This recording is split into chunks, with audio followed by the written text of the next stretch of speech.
Acting ഒരു കരിയറായി എടുക്കാൻ താല്പര്യമുള്ളവർക്ക് ബാച്ചുലർ ഡിഗ്രിയിൽ ആക്ടിംഗ് കോഴ്സുകൾ അവൈലബിൾ ആണ്. ഇപ്പോൾ നമുക്ക് ഇന്ത്യയിൽ തന്നെയുള്ള private deemed to be universities അടക്കം നോക്കിക്കഴിഞ്ഞാൽ അവിടെ BA ആക്ടിംഗ് എന്നൊക്കെ പറഞ്ഞിട്ട് കോഴ്സുകളുണ്ട്.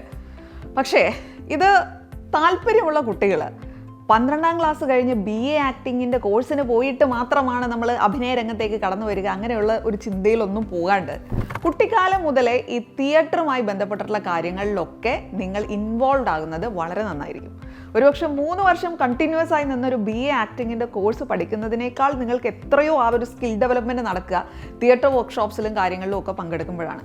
ഇതിൽ പ്രധാനപ്പെട്ടൊരു കാര്യം എനിക്ക് തോന്നിയിട്ടുള്ളത്, നമ്മുടെ ഇൻഹിബിഷൻസ് ഉണ്ടല്ലോ, അത് മാറ്റി കിട്ടണം എന്നുള്ളതാണ്. ആ ഇൻഹിബിഷൻസ് മാറ്റി കിട്ടുക എന്ന് പറയുന്ന ഒരു പ്രോസസ്സ് എത്ര ചെറുപ്പകാലത്തെ നിങ്ങൾ തുടങ്ങുമോ, നിങ്ങൾ എത്രമാത്രം ക്യാമറ ഫ്രണ്ട്ലി ആകുമോ, ഒരു ക്യാമറ മുന്നിലുണ്ട് എന്ന് പോലും ചിന്തിക്കാതെ നിങ്ങൾക്ക് എത്ര തന്മയത്വത്തോടുകൂടി കാര്യങ്ങൾ ചെയ്യാൻ സാധിക്കുമോ, അതിനനുസരിച്ച് ഈ മേഖലയിൽ നിങ്ങൾക്ക് ഗ്രോത്ത് ഉണ്ടായിക്കൊണ്ടേയിരിക്കും. അപ്പോൾ ഇതൊരു ബാച്ചിലർ ഡിഗ്രിയിൽ എത്തിയിട്ട് ഞാനൊരു കോഴ്സായിട്ട് പഠിച്ചിട്ട് പിന്നെ അതിൻ്റെ കരിയറിലേക്ക് എത്തിയിട്ട് അങ്ങനെയൊക്കെ ചിന്തിക്കുന്നതിന് പകരം സ്റ്റാർട്ട് ചെയ്യാം.